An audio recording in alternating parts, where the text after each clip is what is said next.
Les petites entrevues.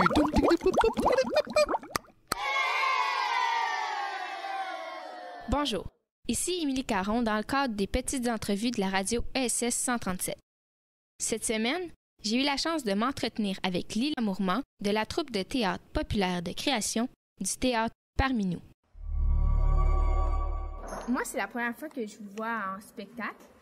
Puis, je trouve que vous avez du fun ensemble, ça se voit, vous avez comme... C'est beau à voir, de voir jouer comme ça. Mais est-ce que ça fait longtemps que vous connaissez? Vous avez appris à avoir une si belle chimie comme en peu de temps? Moi, ça fait 5 ans que je fais la pièce. Sophie, je l'ai connue... Sophie, c'est celle qui faisait M&M et Dave. Donc, je l'ai connue à l'extérieur de cette troupe-là, du Parmi nous. Donc, nous, ça fait 2 ans et demi qu'on se connaît.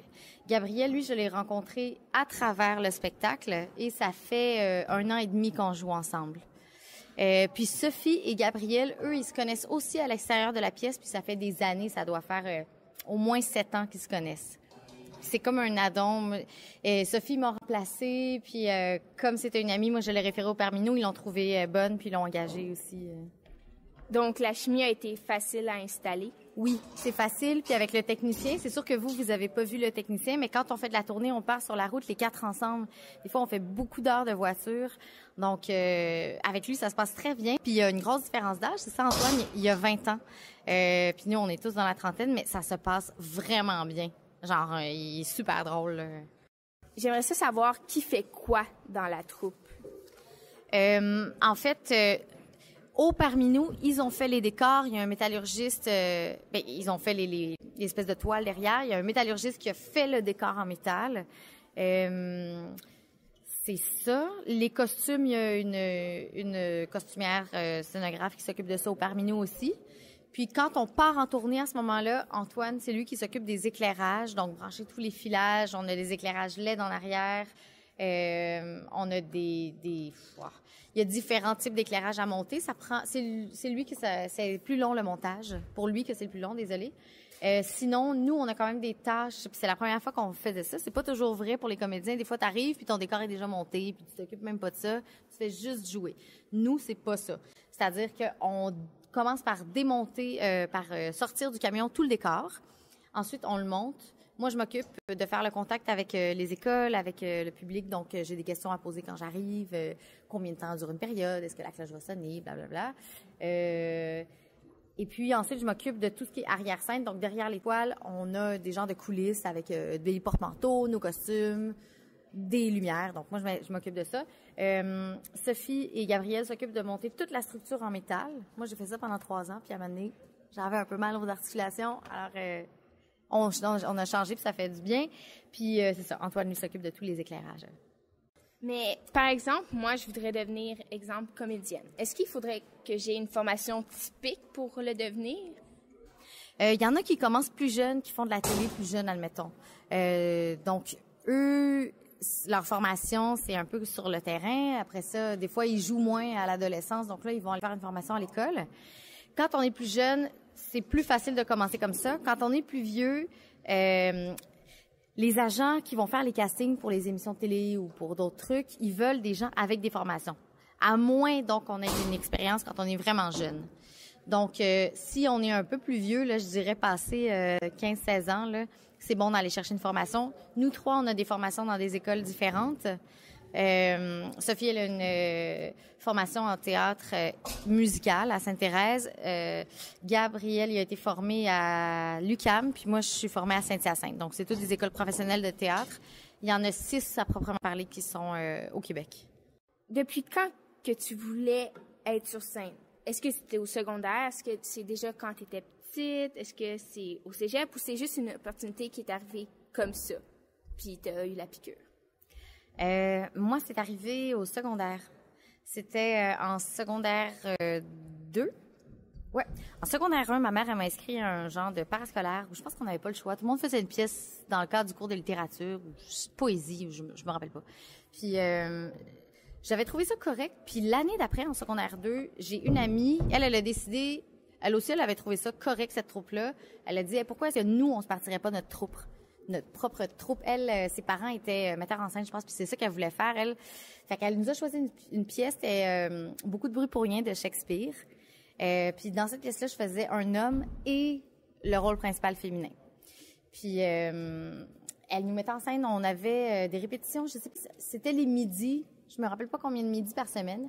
Puis quand on a joué la pièce, on était encore meilleur que la troupe de parascolaire, là. Fait qu'on a continué ça, on a fait ça 2 ans, puis après ça, j'ai changé d'école, je suis allée dans une école qui était à concentration de théâtre parce que j'avais vraiment trippé.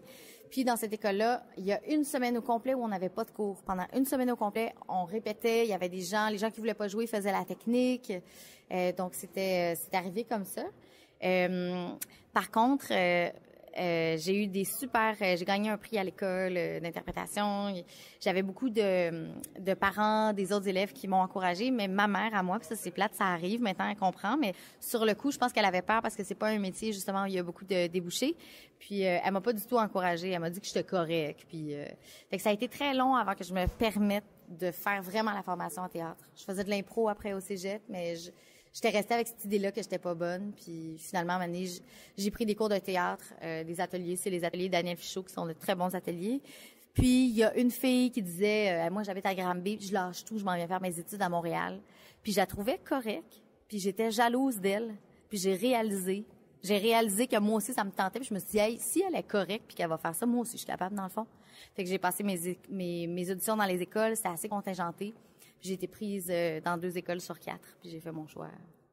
Je suis bien contente. Est-ce qu'il y a suffisamment de troupes comme les vôtres pour que je me fasse engager comme... C'est une bonne question. Il n'y a pas beaucoup de travail. Et c'est très fragmenté entre le théâtre et la télé aussi.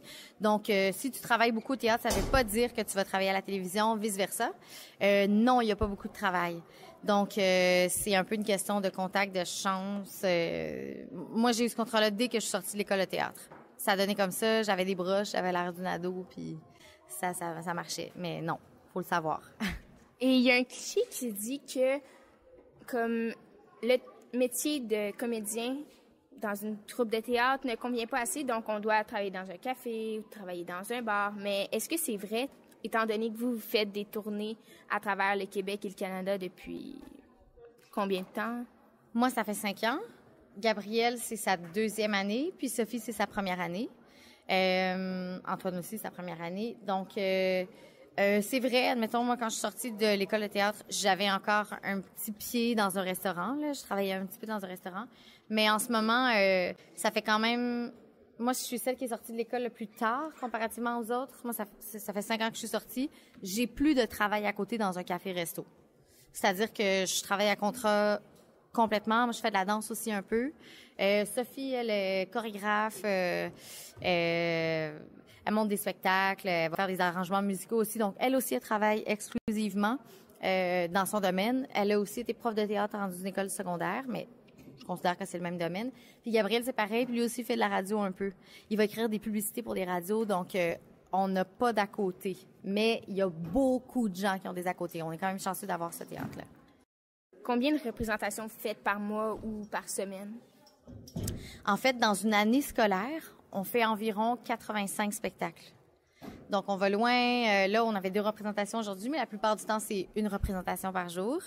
Donc, c'est presque du temps plein. La première année où moi je l'ai fait, on l'a fait 109 fois dans une année scolaire. Ouais, c'est énorme. Donc, c'est comme notre plus gros gagne-pain pendant l'année scolaire. Votre prochaine représentation, ça va être quand et dans quelle école qui vont être les chanceux? Donc, la prochaine représentation, c'est midi. À midi demain, c'est à Valleyfield. Puis, on en a presque tous les jours au mois de février, tous les jours de semaine. Bien, on va vous souhaiter bonne chance et merci pour être venu à notre école. Merci à toi. Super gentil.